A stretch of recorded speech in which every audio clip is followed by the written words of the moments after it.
Hello everyone. Yes Divya, MTS का form, मेरा SSC का पूरा कंप्लीट कैलेंडर आ जाता है एक साथ, लेकिन अभी थोड़ा सा डिले हो रहा है बिकॉज ऑफ इलेक्शन। अब सुनो, अब मैं आपको नेक्स्ट चैप्टर से पहले एक चीज बता दूं कि हम लोग जानते हो जैसे जैसे आगे बढ़ रहे हैं हम कुछ भी नहीं कर रहे हैं, हम सिर्फ सेंटेंस के स्ट्रक्चर को पढ़ रहे हैं। अब आप जैसे टेंस पढ़ा, आपने आपने टेंस में क्या पढ़ा? मैं इंग्लिश पढ़ाती हूँ, आई टीच इंग्लिश। पढ़ाती हूँ तो टीच, मैंने पढ़ाया तो टॉट, राइट? मैं पढ़ाऊंगी तो आई विल टीच इंग्लिश। हो गया? अब सुनो ध्यान से। अब पूछा नहीं बेटा, अभी रुक जाओ, मैं आपको वोकैबुलरी बाद में कराऊंगी। वोकैब आपको बहुत सारा लोड करा दिया, फिर ध्यान से सुनो। फिर अगर मैं कहूं कि मैं इंग्लिश पढ़ाती हूं, हाँ यहाँ, मैं यहाँ इंग्लिश पढ़ाती हूँ, आई टीच इंग्लिश के बीच में मैं कुछ नहीं लगाऊंगी, हियर लगाऊंगी लास्ट में। एडवर्ब ऑफ प्लेस कहाँ आया? लास्ट में। मैं यहां इंग्लिश पढ़ाती हूं में एडवर्ब ऑफ प्लेस आया। मैं हर रोज यहां पढ़ाती हूं, अब हर रोज मतलब फ्रीक्वेंसी हो गया, और ये टाइम भी तो है, तो मैं कहूंगी टाइम है। अच्छा कहाँ आएगा टाइम? टाइम एमपीटी, पहले प्लेस आता है फिर टाइम आता है। I teach English here every day. This means every day पहले आएगा कि हियर पहले आएगा? ये चीज हमको तब पता चलता है जब हम एडवर्ब पढ़ते हैं। लेकिन मैंने कहा आई टीच इंग्लिश, अगर मैं कहूं आई टीच हिम तो कहोगे हिम क्यों बोला, ही क्यों नहीं बोल रहे हो? आई टीच इंग्लिश, आई क्यों बोला, मी क्यों नहीं चलेगा? मैं के लिए आई आया, वी किसके लिए आएगा? अगर मैं कहूं मैं यहां अपना काम खुद करती हूं, I do my work my self, here last में आ गया। लेकिन मैंने कहा मैं अपना काम खुद करती हूं, ध्यान से देखो, अपना और खुद, वह अपना काम खुद करता है, वे अपना काम खुद करते हैं, वह अपना काम खुद करती है। बेटा अपना और खुद, सब में अपना खुद आ रहा है। लेकिन जब आई कहोगे तो I do my work my self, he does his work himself, she does her work her self. भाई टेंस पढ़े हो तब तो बताओगे आप कि आई डू माई वर्क, है ना, ही डज हिज वर्क, यानी डू डज क्यों आया? भाई टेंस पढ़ लो। और अगर मैं कहूं कि माई वर्क माई सेल्फ क्यों आया, ओन वर्क ओन सेल्फ क्यों नहीं बता रहे हो? क्योंकि आई का पॉजेसिव केस माई है और उसी का रिफ्लेक्सिव प्रोनाउन माई सेल्फ है।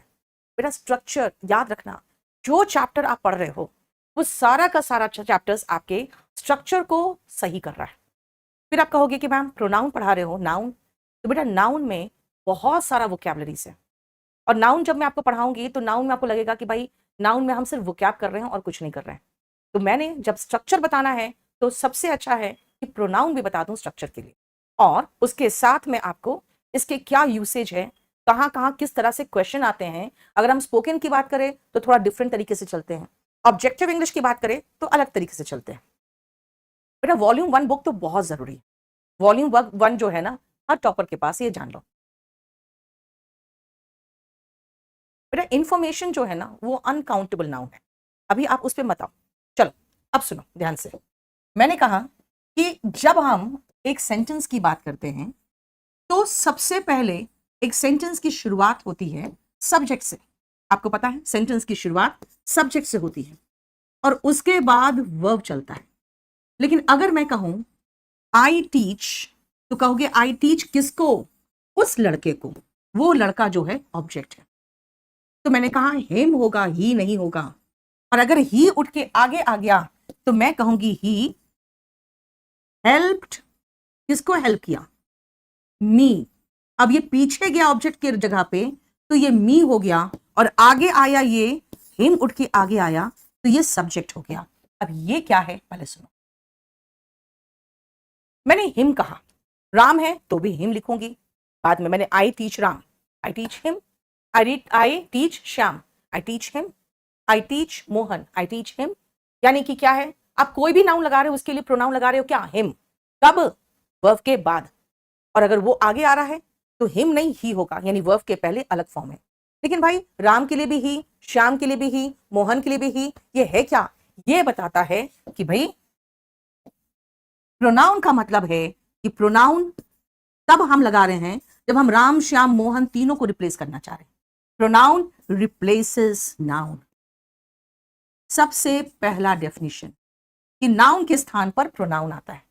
और बेटा सब्जेक्ट जो है, सब्जेक्ट के प्लेस पे नाउन आता है, ऑब्जेक्ट के प्लेस पे नाउन आता है। इसका मतलब है प्रोनाउन भी कहां आएगा? In place of subject and object. So pronoun भी आता है कहां कहां? सब्जेक्ट के प्लेस पे, ऑब्जेक्ट के प्लेस पर। याद रखना, जब आप सब्जेक्ट और ऑब्जेक्ट के प्लेस पे लगाते हो तो प्रोनाउन लगाते हो। दिस मीन्स सबसे पहला डेफिनेशन मेरा हो गया, प्रोनाउन रिप्लेस करता है नाउन, यानी जहां जहां नाउन आ सकता है वहां वहां प्रोनाउन आ सकता है। लेकिन जैसे मैंने कहा ना, प्रोनाउन नाउन के स्थान पर आता है। बस इसी पॉइंट पे क्वेश्चन आ गया एग्जाम में। पहला पॉइंट, पहला चीज क्या? डेफिनेशन, प्रोनाउन क्या है? नाउन के स्थान पर आता है। ओके, नाउन के स्थान पर आता है तो जरा क्वेश्चन देखो।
क्या हुआ?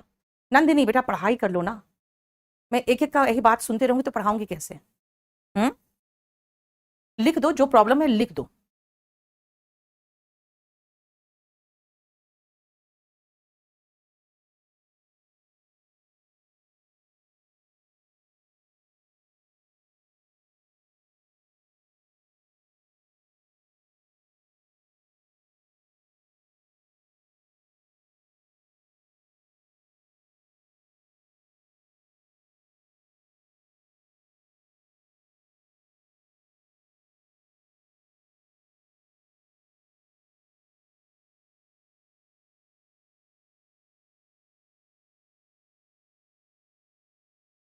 देखो बेटा,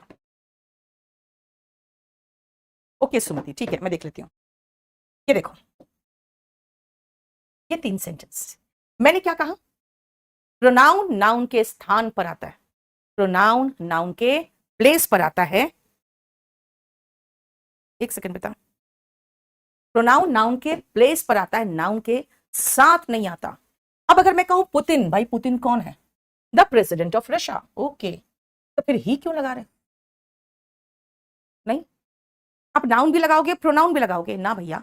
मैं कह रही हूं प्रोनाउन रिप्लेसेस नाउन। इसका मतलब है कि pronoun comes in place of noun,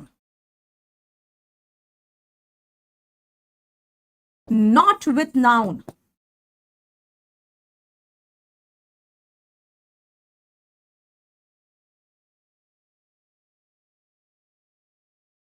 pronoun noun के प्लेस पर आता है, नाउन के साथ नहीं आता। प्रोनाउन नाउन के प्लेस पर आता है, नाउन के साथ नहीं आता। सो पुतिन ही हटा दो, क्योंकि Putin he president of Russia है। नेक्स्ट सुनो, दोस हु चीट अदर्स। मैंने एक चीज कहा आपको था कि प्रोनाउन नाउन को रिप्लेस करता है। बेटा एक चीज मुझे बताओ, जब प्रोनाउन नाउन को रिप्लेस करता है और ये हमें नाउन अगर ढंग से नहीं आता तो हम इतना लंबा चौड़ा लिखेंगे? देखा जाए तो इतना लंबा चौड़ा हमको लिखने की जरूरत नहीं थी। हम यहाँ पे सिर्फ द चीट्स लिख देते, बेटा चीटर नहीं, चीट, चीट का मतलब धोखेबाज भी होता है, द चीट्स लिख देते तो भी मेरा काम चल जाता है ना। और दे हटा दो, क्योंकि जब चीट का मतलब ही नाउन है, धोखेबाज लोग, तो फिर दे क्यों आएगा। नाउन के साथ प्रोनाउन नहीं आता, नाउन के साथ प्रोनाउन नहीं आता, नाउन के साथ प्रोनाउन इसलिए नहीं आता है क्योंकि ये सुपरफ्लुअस हो रहा है, more than what is needed, जितना जरूरी उतना से ज्यादा के इस्तेमाल हो रहा है, राइट। आप सुनो ध्यान से, the cheats do not deserve respect, जो धोखेबाज होते हैं वो रिस्पेक्ट को डिजर्व नहीं करते, वो इस लायक नहीं होते कि उनको रिस्पेक्ट किया जाए। नंदिनी बेटा आप मेल कर दो या फिर अपना फोन नंबर के साथ यही मैसेज लिख दो, आपको कॉल कर लेगा। यस सुपरफ्लुअस, आयुष तुम बहुत अच्छा लिखे हो, लेकिन सुपरफ्लुअस का स्पेलिंग रॉन्ग लिख दिया बेटा। अब सुनो, हमने कहा प्रोनाउन नाउन को रिप्लेस करता है, अगर मैं लिख दूं प्रोनाउन नाउन को रिप्लेस करता है और नाउन क्लॉज को रिप्लेस करता है, आप कहोगे ये कौन सा नया चीज बता दी आपने, नाउन क्लॉज क्या होता है भाई, राइट। अनिलेश हैप्पी बर्थडे, खुश रहो बेटा। आर्यन सही कहे बेटा, आपको डिफरेंट डिफरेंट साइट पे अलग अलग मिलेगा, अभी सारे बुक्स पे डिस्काउंट चल रहा है फ्लिपकार्ट पे, वहां से ले लो। सुनो, अब कहोगे ये नाउन क्लॉज क्या होता है, नाउन क्लॉज क्या होता है, सुनो ध्यान से। मुझे अगर नाउन नहीं पता, आपको नीतू सिंह नहीं पता, तो आप क्या कहोगे, the teacher who teachers English. क्यों बोला the teacher who teachers English, क्योंकि आपको नीतू सिंह नहीं नाम पता है यहाँ का, जो टीचर इंग्लिश पढ़ाती है उनसे मिलना है। I want to meet Neetu Singh नहीं बोल के कह रहे हो आप, I want to meet the teacher who teachers English. Noun clause का मतलब होता है शब्दों का समूह जिसके बदले में आप एक नाउन लगा सकते हो, और कई बार हमारे पास उसके लिए नाउन होता भी है, कई बार नहीं भी होता। जैसे अगर मैं कहूं दोस हु वर्क हार्ड, बेटा एग्जैक्ट इसके लिए हमारे पास नाउन नहीं है, इसके लिए आप कहोगे मैम लेबोरियस लगा दो, हार्ड वर्किंग पीपल लगा दो, हार्ड वर्किंग पीपल में भी कोई एक नाउन थोड़ी है ना। आप डिलीजेंट लगा दो, बेटा वो सब एडजेक्टिव है, मेरे पास कोई एक ऐसा शब्द नहीं है जो मैं कहूं कि हाँ एग्जैक्टली लेबोरियस पीपल के लिए एक नाउन हो, तो छोड़ो कोई प्रॉब्लम नहीं, मेरे पास ये तो काफी है ना, दोस हु वर्क हार्ड, ये नाउन क्लॉज है। नाउन क्लॉज का मतलब हो गया शब्दों का समूह जो नाउन के प्लेस पे लगा रहे हैं, तो देखो नाउन क्लॉज हो गया ये, अगर ये नाउन क्लॉज है तो प्रोनाउन साथ में थोड़ी आएगा। Those who work hard succeed, जो मेहनत करते हैं वो सफल होते हैं। क्योंकि मैम वे तो बोला आपने, भाई हिंदी में बोल दिया तभी तो इंग्लिश में लिख रहे हो तुम, हिंदी के चक्कर में इंग्लिश रॉन्ग होता है ज्यादा, समझे, clear.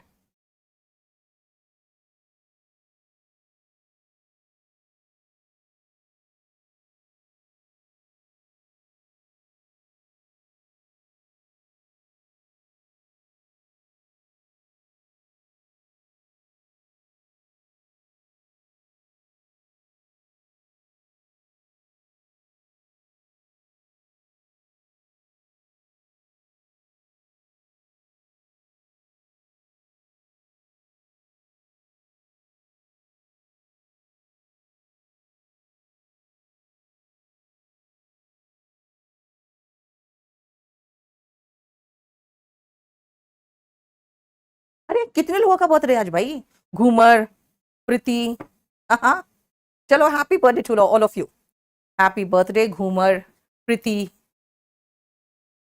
Yash, Shruti. Those who cheat others के पास हमारे लिए एक नाउन था, हमने ये लिख दिया, और नहीं लिखूंगी मैं, क्यों, क्योंकि मैं आपको नाउन क्लॉज दे रही हूं, नाउन क्लॉज दे रही हूं, ये इसके बदले में आप लगा सकते हो, इसके बदले में आप लिख सकते हो क्या, द चीट्स, लेकिन हमने आपको नहीं दिया है, तो ये नाउन क्लॉज है। नाउन क्लॉज का मतलब ऐसा ग्रुप ऑफ वर्ड्स जो आप लगा सकते हो किसी नाउन के स्थान पर, ये है।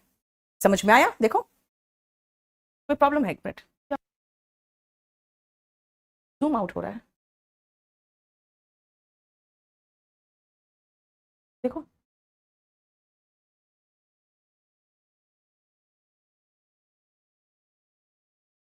कभी छोटा किया मैंने,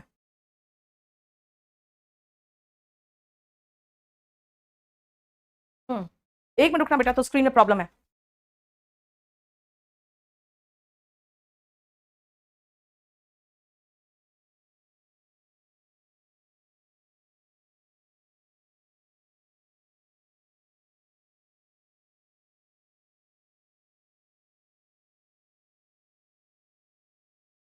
हो गया, देखो ठीक हुआ।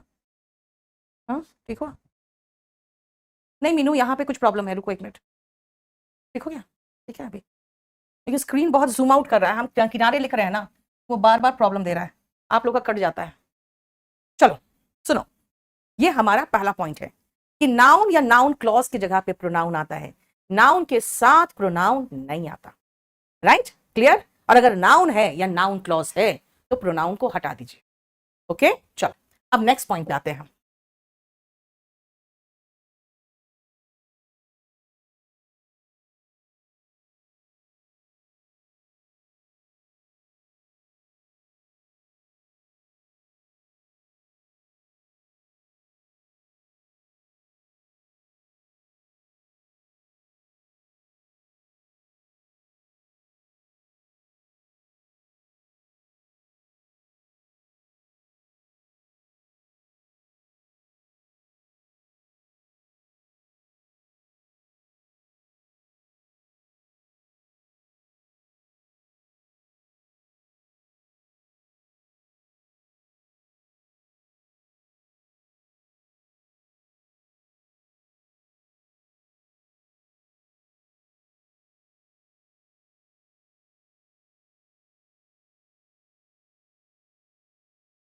देखो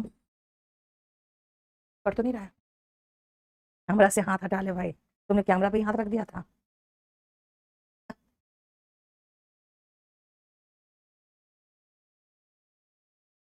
ही, हिम, हर, इट, आई का मी, वी का अस, दे का देम और यू का यू। ये सबसे पहला हम लोग nominative case and objective case. बेटा ये है हमारा पर्सनल प्रोनाउन।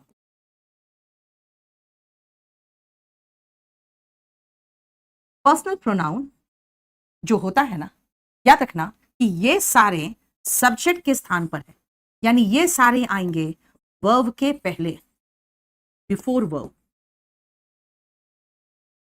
और ये सारे जो आएंगे ये आएंगे आफ्टर वर्ब। वर्ब के बाद, देखो टीच वर्ब था तो वर्ब के बाद हिम आया, आफ्टर वर्ब। ये है बेटा। कोई बताएगा ये बैच लाइव है या रिकॉर्ड? बेटा लाइव है। आंख के अंधे शुभम जरा उधर देख। मैम आप खुद सुपर फ्लूअस पढ़ा रहे हो, आंख के अंधे? भाई अंधे तो आंख से ही होंगे, आंख के अंधे क्या होता है? नहीं, कोटा कीजिए, वही तो मैं बोल रही हूँ ना, कुछ बुला के ठीक कराओ। देखो ही जो है लड़का के लिए आता है, शी लड़की के लिए। इट का इस्तेमाल एक तो नॉन लिविंग के लिए होगा, जितने भी नॉन लिविंग हैं। इट का इस्तेमाल एनिमल के लिए होता है। इट का इस्तेमाल एक शिशु यानी इन्फेंट के लिए होता है, जब तक कि मुझे उसका जेंडर मालूम नहीं तब तक ही याद रखना। इट का इस्तेमाल हम एज इम्पर्सनल प्रोनाउन, यानी कि जब हमें सब्जेक्ट के बारे में मालूम नहीं रहता तो हम इट से शुरुआत करते हैं, वो भी अलग केस है जहां पे वो डमी के रूप में इस्तेमाल होता है, डमी के रूप में, एज डमी। अब ये डमी क्या है मैं बताऊंगी बाद में। आई हुआ मैं, वी हुआ हम लोग, दे बेटा इट, ही और शी, इन तीनों का बहुवचन है। ही शी इट का प्लूरल फॉर्म है ये। और ये जो यू है ना, यू तुम हो या तुम लोग हो, आप हो या आप लोग हो।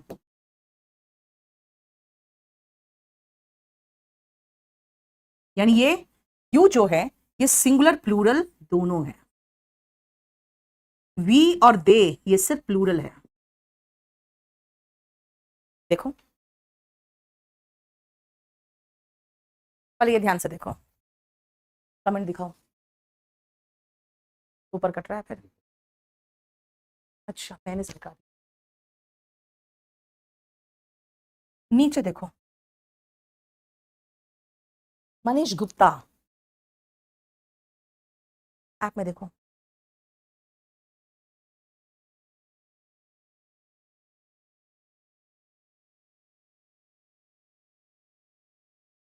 नेहा जब अपना मोबाइल का नंबर दोगी बेटा तब ना आपको कोई हेल्प करेगा।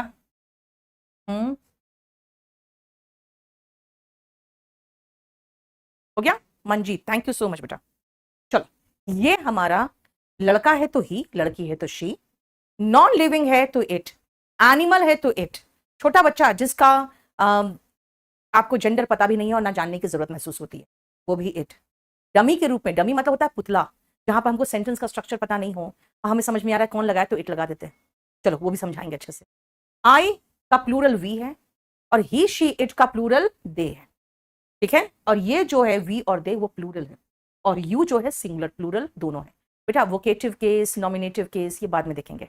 अब सुनो, जब आप केस की बात करते हो ना, तो हम नाउन में नॉमिनेटिव केस और ऑब्जेक्टिव केस पढ़ लेते हैं, लेकिन मैं उसी समय समझाती हूँ कि अगर आगे राम है तो ऑब्जेक्ट के प्लेस पे राम ही होगा, आगे अगर श्याम है तो वर्ब के बाद श्याम ही होगा, लेकिन आगे ही है तो बाद में जाके हिम हो जाता है। यानी प्रोनाउन में ये पंगा है कि नॉमिनेटिव केस जो होता है और ऑब्जेक्टिव केस जो होता है वो अलग अलग हो जाता है। तो इसके हिसाब से हम आपको 2-3 ट्रांसलेशन देंगे। पहले आप बना के दिखाओ तो।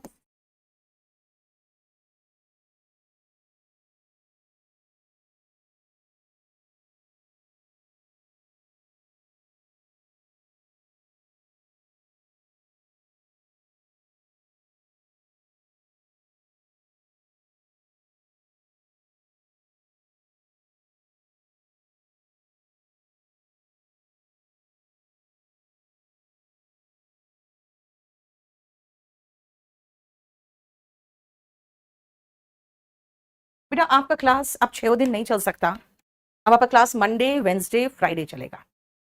अब आपका क्लास सिर्फ मंडे वेंसडे और फ्राइडे चलेगा, ठीक है। सबको जो बता रही हूं मैं सुन लो ध्यान से। आपका क्लास चलेगा मंडे वेंसडे फ्राइडे, है।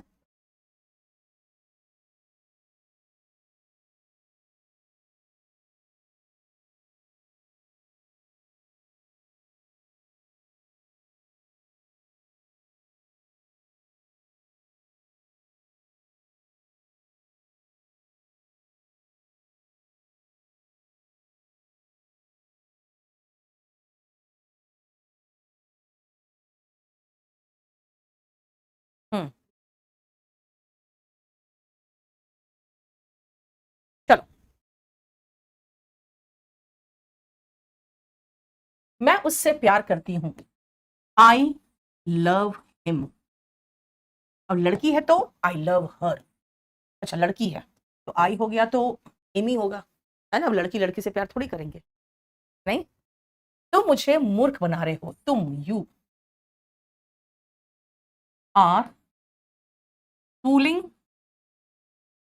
मूर्ख बनाना इज फूलिंग, मुझे, मी, यू आर फूलिंग मी। वह हमें पढ़ा रही है, वह लड़की हो गई, शी इज टीचिंग हमें, अस। आप एक मार्क कर लो जरा इसमें सब में, जब आप वर्ब के पहले लगाए हो वो है आई यू ही शी इट, और वर्ब के बाद लगा रहे हो तो हिम मी अस, हो गया आराम से। बी फूलिंग नहीं बेटा, फूलिंग, मूर्ख बनना इज बी फूल्ड हो जाता है फिर, ठीक है। अब इसके बाद जो पंगे वाला चीज है वो बताऊं।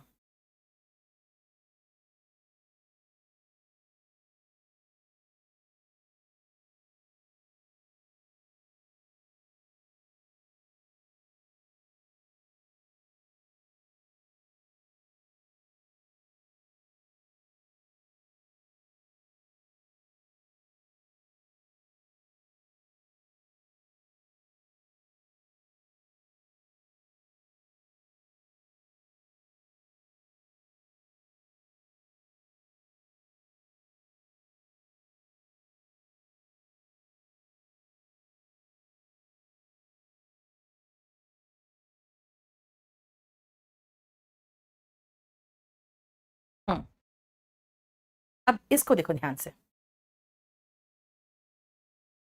1 2 3 मैं स्पोकन में पढ़ाती हूँ, क्यों भाई, स्पोकन में पता होना चाहिए ना वर्ब के पहले क्या आएगा, वर्ब के बाद क्या आएगा। नहीं, स्पोकन में पता होना चाहिए कि वर्ब के पहले क्या आएगा और वर्ब के बाद क्या आएगा। लेकिन जैसे मैं कहूं ये मैं हूं, आप लोग कहोगे मैम इट इज, और मैं के लिए मी लगाऊं। बेटा इट इज मी नहीं होगा, क्यों, क्योंकि यहां पे ये लड़की यानी कि वो शी, वो पढ़ा रही है और ये क्रिया इस पर होता हुआ दिख रहा है। यू आर फूलिंग, ये बंदा ये काम इस पर कर रहा है, ये इस काम को इस पर कर रहा है, यानी आपको महसूस हो रहा है कि ये करने वाला है और ये प्राप्त करने वाला है, रिसिपिएंट है। जो ऑब्जेक्ट होता है ना उस वर्ब को रिसीव करता है, और जो सब्जेक्ट होता है ना वो उस वर्ब को करता है। यहां पे ऐसा फीलिंग नहीं आ रहा है कि इट ने कोई काम इसको मी पर किया। मैं कह रही हूं मैं हूं, कैसे बोलूं, आई एम क्या, आई एम अ टीचर, अब कंप्लीट हुआ। आई एम पूरा फॉर्म नहीं है, इसके लिए हमें करना पड़ेगा it is I, it is आई, ये मी काट के मुझे करना पड़ेगा आई। क्यों क्यों? क्योंकि यहां पे इट कोई सब्जेक्ट नहीं है। आपको जोर देना चाहते हो मैं हूं, तो जोर कैसे दोगे? इट और बी का कोई फॉर्म लगाओगे अकॉर्डिंग टू टेंस, तो जोर दे दिया हमने। इसलिए इसमें याद रखना कि जब सब्जेक्ट पर जोर देना हो, भाई मैं हूं, दरवाजा खोलो, मैं हूं, इट इज आई, इसका मतलब है कि जब आप व्हेन यू वांट टू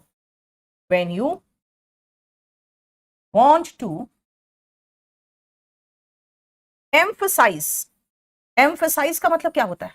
जोर देना। द सब्जेक्ट, जब आप सब्जेक्ट पे जोर देना चाहते हो, द स्ट्रक्चर इज, तब जो स्ट्रक्चर होता है वो ये होता है, देखो द स्ट्रक्चर इज, ये स्ट्रक्चर होगा इट प्लस बी का कोई form, any form, plus pronoun. और प्रोनाउन किस फॉर्म में बेटा? नॉमिनेटिव केस में, एनसी लिख देती हूं मैं, नॉमिनेटिव केस में। ये रहा, आपको जब सब्जेक्ट पे जोर देना हो तब इट इज मी गलत है बेटा, इट इज आई होगा। यस पूजा, बिल्कुल सही। जैसे सिक्स में सुनो, भाई ये मैं हूं जिसे घाटा है, मैं हूं जो घाटे में है, बाकी कोई फर्क नहीं पड़ता तुम लोग को, मैं घाटे में हूं, तो मैं पर जोर कैसे दूं? मैं कहूंगी it is I who is मत लगा देना बेटा, आई घाटे में है, who am at loss. It is I who am क्यों भाई? आई के अकॉर्डिंग चलेगा। नहीं नहीं, हाँ आप इट का इस्तेमाल सीख रहे हो, ठीक है। I am on the train बेटा इसलिए होता है क्योंकि जब आप खड़े हो सकते हो उस वाहन में ना तो ऑन लग जाता है। अनिलेश तुम अलग अलग क्वेश्चन मत पूछो अभी। It is I who am at loss, क्योंकि मैं कह रही भाई मैं हूं जिसका घाटा हुआ है, ठीक है। अब इसी के जैसा 4 और 6 के जैसा दो सेंटेंस और बनाओ तो, 4 and 6 पर बेस्ड।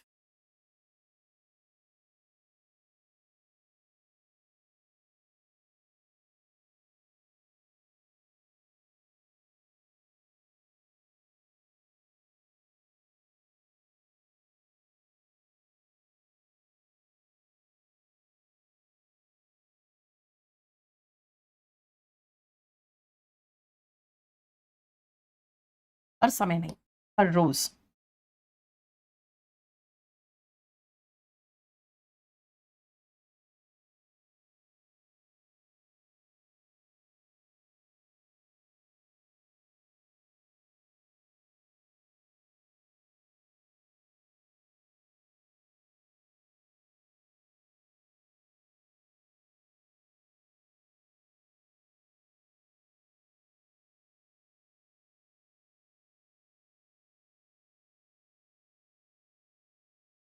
बना के देखो तो एक बार बेटा। इट्स मी स्पोकन में बहुत आराम से चलता है।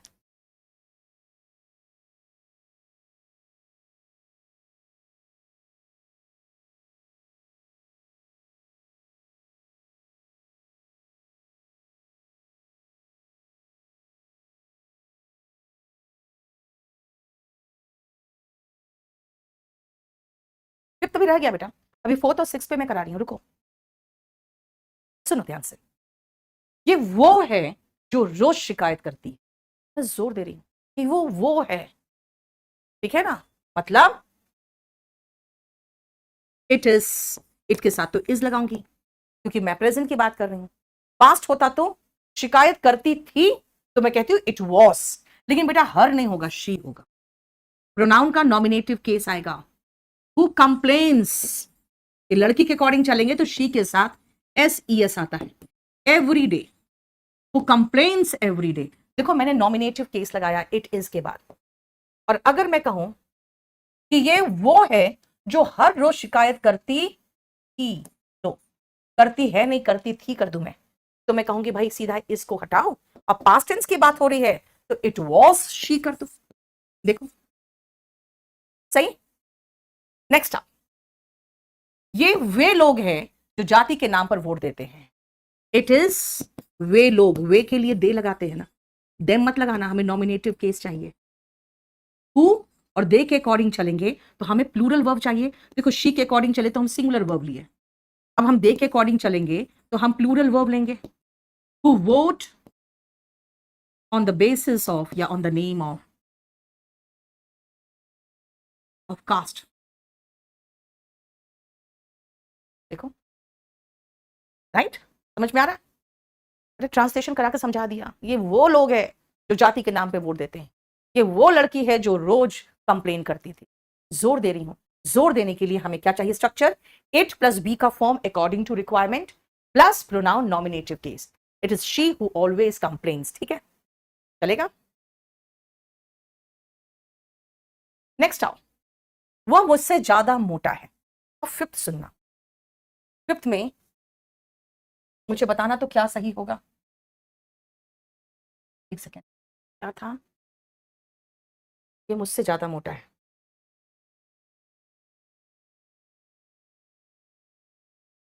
ही इज, ज्यादा मोटा होता है फैट का फैटर देन, मैं मी लगाऊं कि आई लगाऊं? अब मुझे जरा बता देना। तो रोज शिकायत करती थी अगर लगा दोगे तब तो पास्ट टेंस हो गया ना बेटा, फिर तो हमें कंप्लेंट लगाना पड़ेगा, फिर तो हमें सेकंड फॉर्म लगाना पड़ेगा, फिर आपको सेकंड फॉर्म लगाना पड़ेगा, फिर कंप्लेंट्स नहीं चलेगा, फिर कंप्लेंड हो जाएगा, है ना? पास्ट टेंस हो गया तो क्या लगा रहे हो? आई होगा, वेरी गुड बेटा। यहां पे ये ही कोई सब्जेक्ट नहीं है जिसको हम कहेंगे इस आदमी ने ये काम इस पर किया। बेटा यहां पे ही का कंपैरिजन कर रही हूं मैं, तो सब्जेक्ट से ही तो कंपेयर करूंगी। सब्जेक्ट टू सब्जेक्ट कंपेयर्ड होगा बेटा, ये अलग चैप्टर है, ये कंजंक्शन का चैप्टर है, कंपेयर्ड विथ सब्जेक्ट। और ये है rule of parallelism. Rule of parallelism कहता है कि कंपैरिजन हमेशा बराबर के बीच में होता है। ठीक है, सब्जेक्ट को सब्जेक्ट से कंपेयर करते हैं, ऑब्जेक्ट को ऑब्जेक्ट से, क्योंकि ये कहता है रूल ऑफ पैरेललिज्म। पैरेललिज्म का जो रूल है वो क्या है, सुनो ध्यान से। रूल ऑफ पैरेललिज्म कहता है कि subject is compare to subject, object is compare to object. कि कंपैरिजन कर रहे हो तो कंपैरिजन बराबर के बीच में होगा। Comparison is between equals, comparison is between equals, comparison हमेशा बराबर के बीच में, राइट? एम्फेटिक और एम्फेटिक में क्या डिफरेंस है? तुम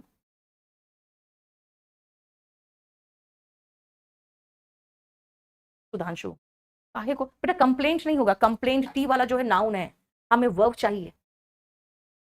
ठीक है, तो इसीलिए ही का कंपैरिजन करेंगे तो आई से होगा, मी से नहीं होगा।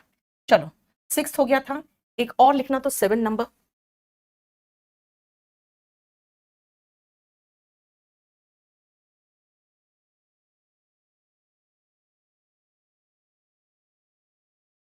तुम मेरे जितने लंबे नहीं हो, कैसे लिखोगे बताओ तुम मेरे जितने लंबे नहीं हो।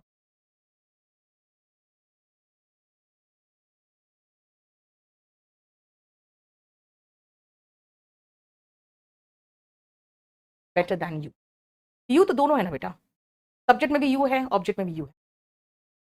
एम्फेटिक प्रोनाउन होता है बेटा, एम्पैटिक नहीं होता है। स्पेलिंग रॉन्ग लिखियो, बिल्कुल खुशी, एनडीए सीडीएस सबके लिए बैच सफिशिएंट है। देखो तुम मेरे जितने लंबे नहीं हो, you are not as tall as या एज के बदले में हम चाहे तो नेगेटिव सेंटेंस में सो भी लगा सकते हैं। खैर ये आप कंजंक्शन में पढ़ते हो। नॉट सो टॉल एज और आई होगा, क्यों मी क्यों नहीं होगा?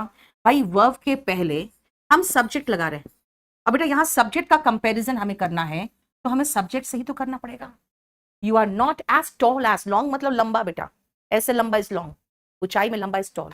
You are not as tall as I, me नहीं, ठीक है, क्योंकि आई का कंपैरिजन मी, आई ये सॉरी यू का कंपैरिजन, क्योंकि यू यहां सब्जेक्ट है, वर्ब के पहले आया तो सब्जेक्ट से ही होगा ना, सब्जेक्ट टू सब्जेक्ट और ऑब्जेक्ट टू ऑब्जेक्ट होता है। समझ में आ गया? बोलो क्लियर? चलो अब मुझे इतना तो समझ में आ गया, सब्जेक्ट के प्लेस पर सब्जेक्ट फॉर्म, ऑब्जेक्ट के प्लेस पर ऑब्जेक्ट फॉर्म, ठीक है। अगर सब्जेक्ट का कंपैरिजन कर रहे हो तो पीछे भी सब्जेक्ट आएगा, ठीक है। इट के बाद बी का कोई फॉर्म हो, इज, वॉज, हैज बीन, तो सब्जेक्ट आएगा। इट इज आई होता है, इट इज मी नहीं होता, हो गया ठीक। अब ऑब्जेक्ट कहां से आता है और ऑब्जेक्ट कहां कहां आएगा उसमें चलते हैं।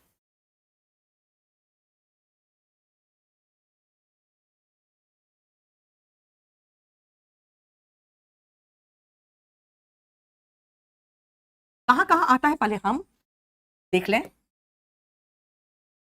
एक एक सेंटेंस में।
मैं आपको ट्रांसलेशन से दे रही हूं कि मैं आपको ऑब्जेक्टिव केस का यूज बताते जाऊंगी ट्रांसलेशन के साथ, ताकि आप लोग ये भी समझ लो कैसे बन रहा है।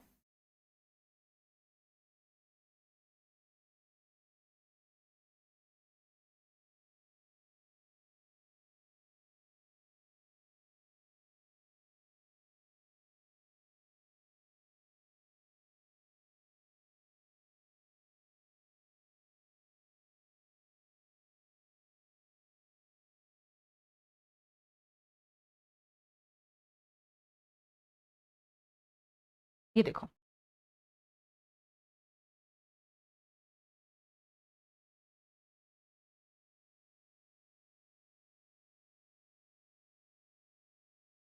इसके पहले वाले चैप्टर का प्रीवियस ईयर भी लोड हो गया होगा, देख लेना।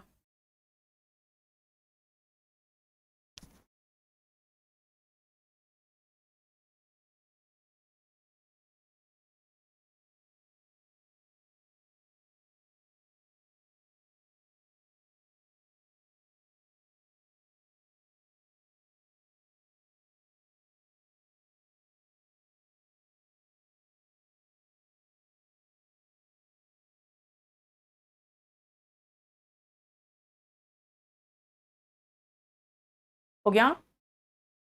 सुनो, मुझे जाने दो, लेट मी गो। अब जरा देखो ध्यान से, बेटा अभी बताया था ना वर्ब के बाद ऑब्जेक्टिव केस आता है, यानी ऑब्जेक्टिव केस कहां कहां आता है? पहला बता रहा है आफ्टर वर्ब। मैं यही बताते चली जाऊंगी कहां कहां आ रहा है, आपको इसका यूटिलिटी भी समझ में आता जाएगा कि भाई क्यों पढ़ा रही हूं, क्योंकि ऐसे सेंटेंस हम इंग्लिश में बोलते हैं।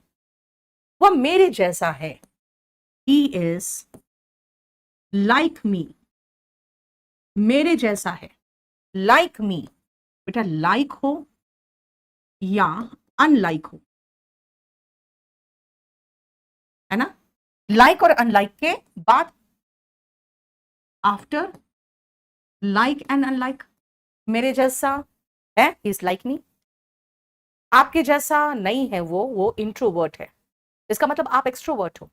तो मैं कहूंगी unlike you he is introvert. ठीक है, हम में से प्रत्येक ने अच्छा काम किया है। Each of us has performed well,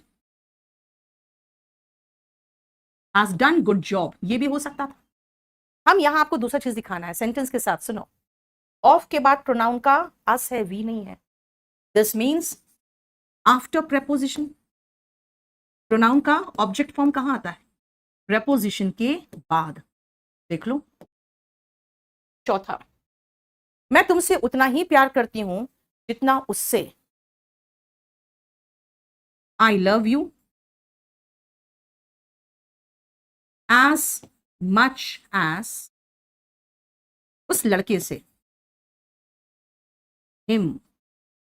अब कहोगे हिम क्यों लिखा आपने? क्योंकि बेटा आई का कंपैरिजन नहीं हो रहा है यहां पे। तुमसे प्यार करती हूं तो तुम ऑब्जेक्ट हो, क्योंकि सब्जेक्ट आई था, और तुम्हारे बराबर ही इस लड़के से भी प्यार करती हूं तो बेटा ये भी तो ऑब्जेक्ट है। यानी ऑब्जेक्ट फॉर्म कब आएगा? जब उसका कंपैरिजन ऑब्जेक्ट से होगा। यानी कंपैरिजन इज विथ ऑब्जेक्ट। अभी बताया था ना आपको, subject to subject and object to object. जब आप ऑब्जेक्ट से कर रहे हो तो कंपैरिजन ऑब्जेक्ट से ही तो होगा। मेरे और उनके बीच कोई दुश्मनी नहीं है। There is no enmity. Enmity मतलब दुश्मनी होता है। बिटवीन मेरे, बिटवीन मी एंड उनके, उनके मतलब दे का देम। यानी बिटवीन और एंड का जब जोड़ा आता है तो वहां पे प्रोनाउन का ऑब्जेक्ट फॉर्म लगता है। Between me and them, between him and her, between he and she नहीं होगा। ठीक है, ये 5 जगह आपको मैं प्रोनाउन का ऑब्जेक्ट फॉर्म दिखा रही हूं। ठीक है, अभी आगे दे रही हूं, रुको।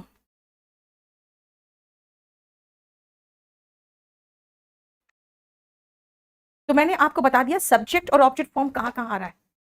हाँ, रंजन स्पोकन का बैच अलग चलता है बेटा। अब स्पोकन 23 ले लेना, उसमें ऑलमोस्ट 50-60 क्लास हो चुके हैं। ठीक है, चलो आगे चले।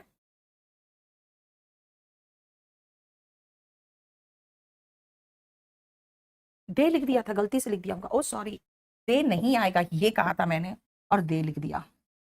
Them। ठीक है, नेक्स्ट आओ। बेटा ही आता है किसके लिए? लड़का के लिए। शी आता है लड़की के लिए। इट किसके लिए आता है? अभी तक मैंने आपको बताया नॉन लिविंग के लिए। बेटा इट का इस्तेमाल आप पूरा कंप्लीट देख लो।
वंदना, डिस्क्रिप्टिव।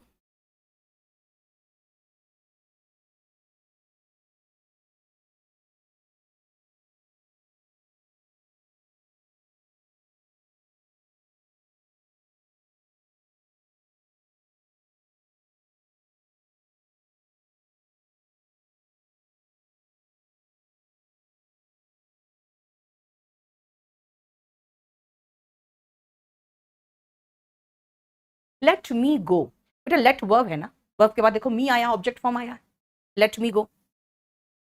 अब देखो ध्यान से, इट का इस्तेमाल कहां कहां होता है। सबसे पहले it is a beautiful dress, it आया नॉन लिविंग के लिए।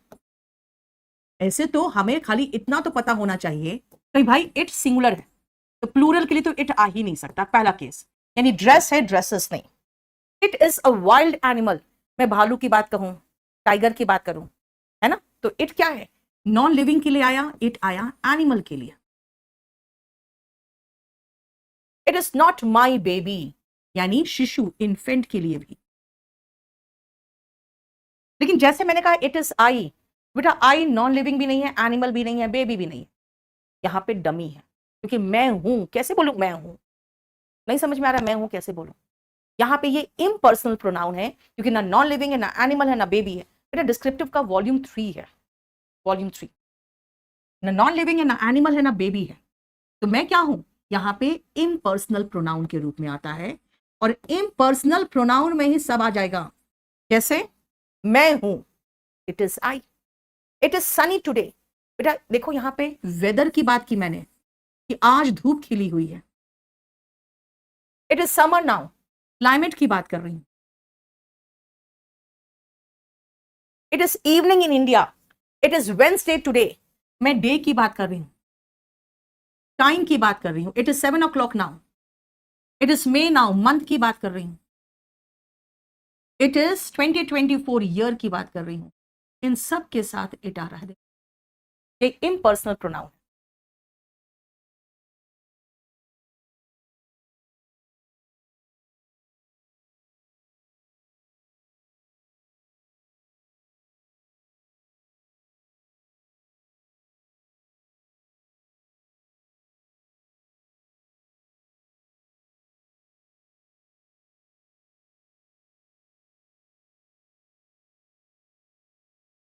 समझ में आया, कैसे बोलोगे आज मेरा बर्थडे, बोलो क्या बोलेगा, नहीं अभिषेक यूट्यूब पे नहीं चल रहा बेटा, आज मेरा बर्थडे कैसे बोलोगे, बोलो बोलो, आज मेरा बर्थडे है, कैसे बोलोगे। बेटा इट का प्लूरल दे होता है, अभी रुक जाओ आ रही हूं, आज मेरा बर्थडे है। राजगुरु मुझे पता था ये लिखोगे, टुडे इज माय बर्थडे। बेटा टुडे को सब्जेक्ट के रूप में नहीं लिखेंगे, चलो 11 नंबर लिखो।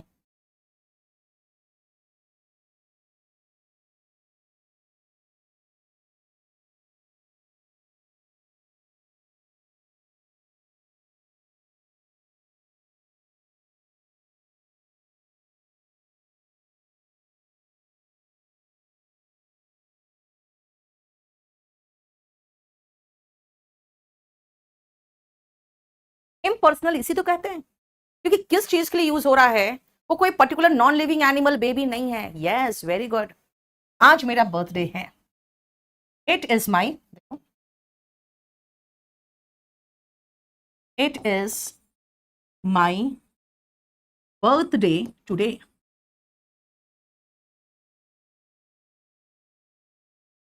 अभी 8:30 बजे हैं, इट इज 8:30 नाउ।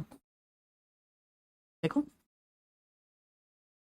समझ में आया, इट नॉन लिविंग के लिए आता है, इट एनिमल के लिए आता है, इट शिशु के लिए आता है, और इट बहुत सारी चीजों के लिए आता है।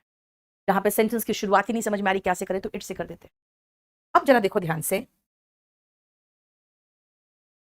नेक्स्ट ध्यान से सुनना।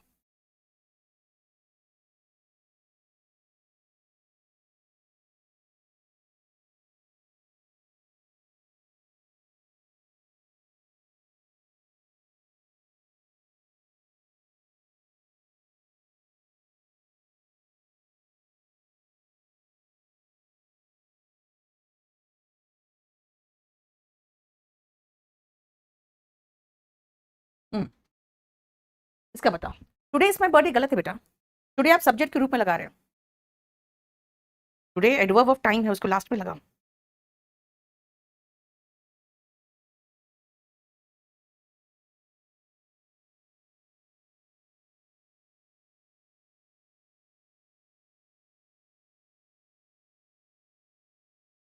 ये उपयोगी किताबें हैं, दीस और दोस्त मत लगाओ यार, खाली प्रोनाउन पढ़ा रही हूं मैं, एक नहीं है, एक से अधिक है। They are useful books.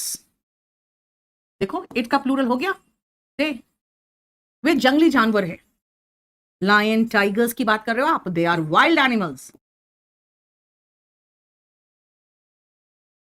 और काउ बफलोस गोट की बात करोगे, दे आर टेम्ड एनिमल्स, है ना।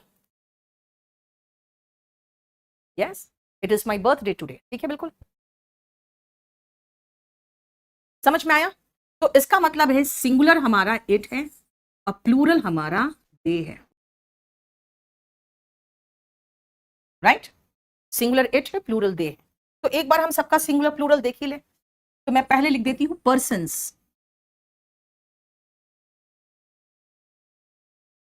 पर्सन्स की बात करते हैं और आती हूं मैं फर्स्ट पर्सन। फर्स्ट पर्सन में singular and plural, second person,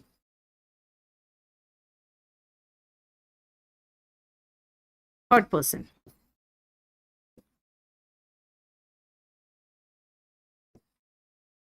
first person singular I, plural हो गया we. Second person singular you है और इधर भी यू है। थर्ड पर्सन ही, शी और इट है और प्लूरल इनका दे है। ये देखो, ठीक है, तभी तो कहा इट का प्लूरल दे है।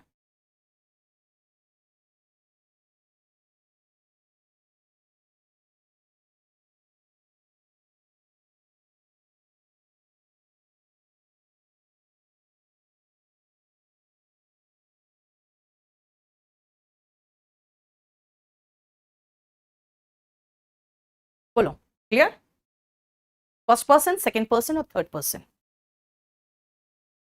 इट का पूरा यूज सीख लिया आपने।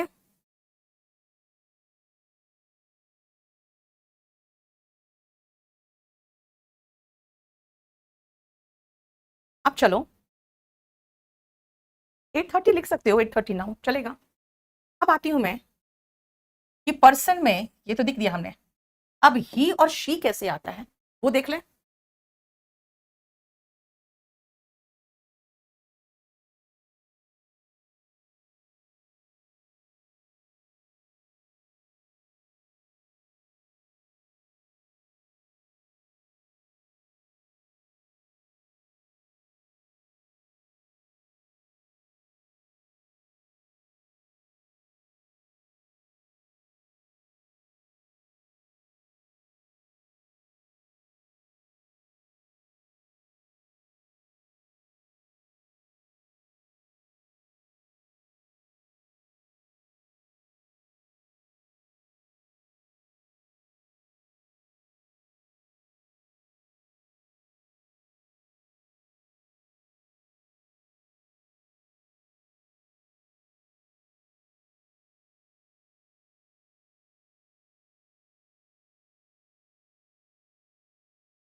ये देखो,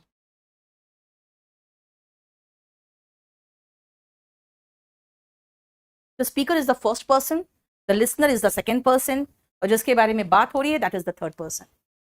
कंफ्यूजिंग एडवर्ब का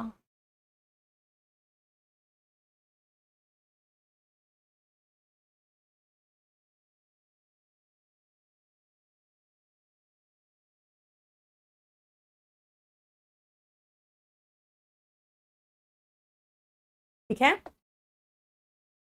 वंदना, थैंक यू बेटा। सुनो, ही इज माई सन, मतलब ही किसके लिए आया, एक लड़का के लिए, तो हम जानते ही हैं। He shines with all his fury, बेटा फ्यूरी मतलब गुस्सा।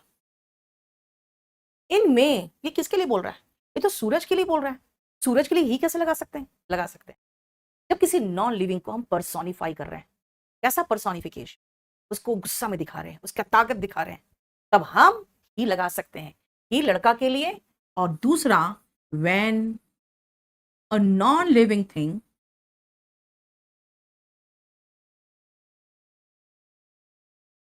expresses anger, गुस्सा, ताकत, माइट,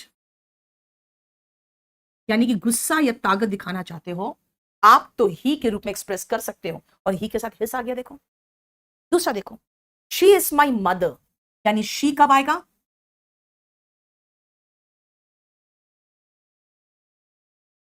शी कब आएगा? मदर यानी कि लड़की के लिए, ये तो पता ही है। She showers her love on all the creatures, all the creatures, ये तो मतलब हो गया सभी जीव।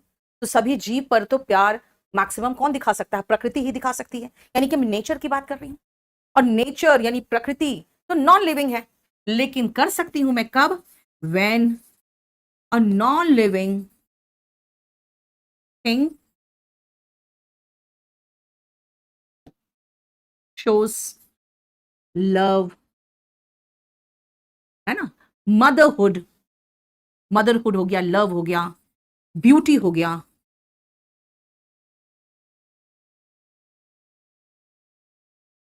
तो हम उसको शी में डिनोट कर सकते हैं। मतलब सा, ताकत, है ना, क्रूरता ये दिखाना है तो ही, हिज। और प्यार, करुणा, ममता, दया, सुंदरता दिखाना है तो शी और हर। नहीं? देखो मैंने थोड़ी इंग्लिश बनाई है, लेकिन देख लो इंग्लिश में भी यही चीज है ना। तो जब आपको मदरहुड यानी कि ममता दर्शाना हो, प्यार दर्शाना हो, ड्यूटी दर्शाना हो, तो उसको शी के रूप में डिनोट कर सकते हो। कब? नॉन लिविंग को भी, नॉन लिविंग को भी। ठीक है, बस बस बस बस, तो तुम तो ऊपर नीचे कर देते हो। बस, क्लियर? बोलो समझ में आया ये पॉइंट?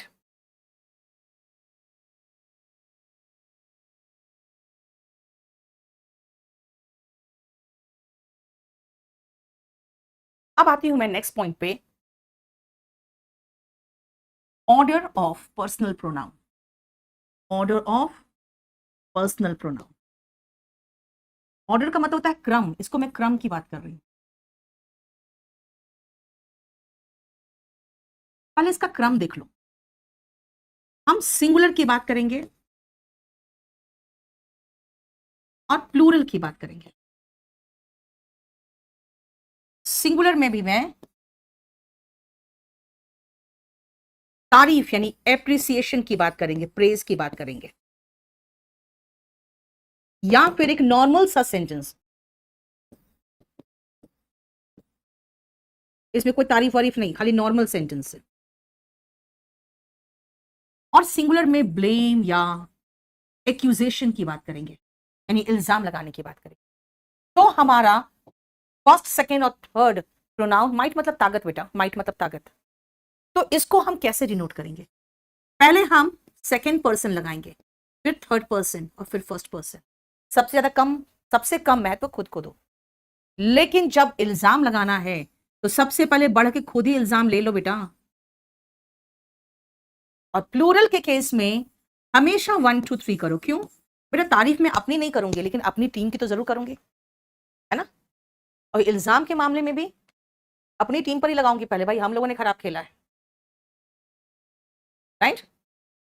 देखो बेटा, आप त्रिपाठी एक चीज है, खाली टेंस पढ़ लो, उसके बाद कोई भी चैप्टर सब शुरू कर सकते हो। ठीक है, अगर आप मिस कर दिए हो तो याद रखना।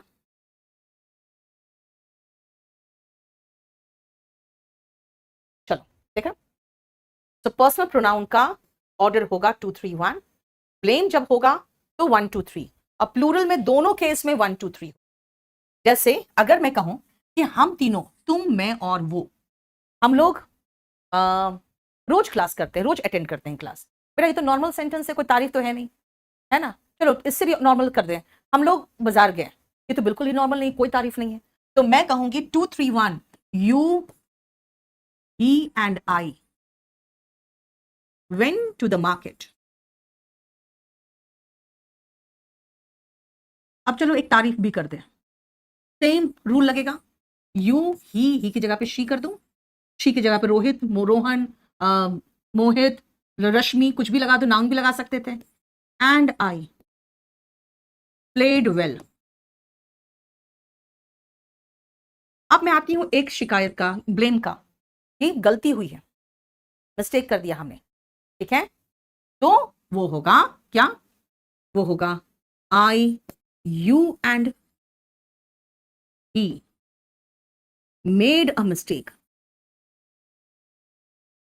इसी में कहावत है, the donkey comes the last, मतलब तारीफ करना है तो अपनी तारीफ सबसे लास्ट में करो, यानी खुद को ही गधा बोल रहा है, सोचो, है ना, इसका मतलब इतना विनम्र हो गया कि खुद को कह रहे हैं donkey comes the last.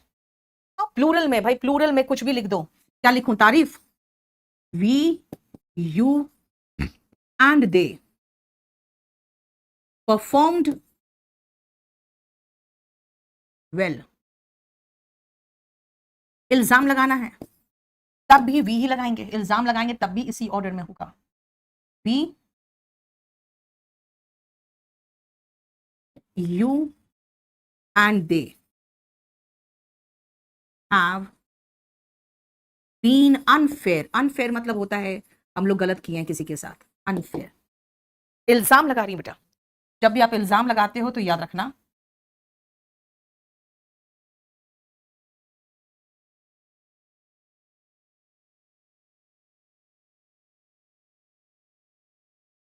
One two three होगा। एक क्वेश्चन था उसमें, जानते हो, सिंगुलर और प्लूरल मिक्स करके दे दिया था, तो फिर स्टूडेंट्स वही कहेंगे मैडम आपने तो कोई रूल बताया नहीं, सिंगुलर प्लूरल मिक्स करके, प्लूरल अलग है सिंगुलर अलग है। उस केस में जानते हो ऑप्शन ने हेल्प किया था, आई था और तारीफ का सेंटेंस था, तो आई तो उसी ऑप्शन में आएगा जिसमें सबसे लास्ट में होना चाहिए वो, क्योंकि तारीफ में आई तो सबसे लास्ट होता है बेटा। 2-3-1 का मतलब पहले सेकंड पर्सन यू, फिर third person he she it, और फिर फर्स्ट पर्सन यानी कि आई। प्लूरल में तारीफ करो, शिकायत करो, इल्जाम लगाओ, हमेशा अपने आप को आप तारीफ में पीछे रखोगे, लेकिन अगर हमारी टीम अच्छी खेलेगी तो मैं आपकी टीम की तारीफ पहले थोड़ी करूंगी, मैं तो अपनी टीम की तारीफ पहले करूंगी ना। ब्लंडर का मतलब होता है बेटा भारी भूल, ठीक है, बस आज यहीं तक रहने दो, खत्म करें क्लास। एप्रिसिएशन का मतलब तारीफ, ठीक है, first person, second person, third person, वही 1-2-3 है। चलो नेक्स्ट क्लास में आगे बढ़ेंगे, और अब आपका क्लास याद रखना मंडे वेंसडे फ्राइडे होगा, ट्यूसडे थर्सडे सैटरडे नहीं होगा, ठीक है, चलो थैंक यू सो मच।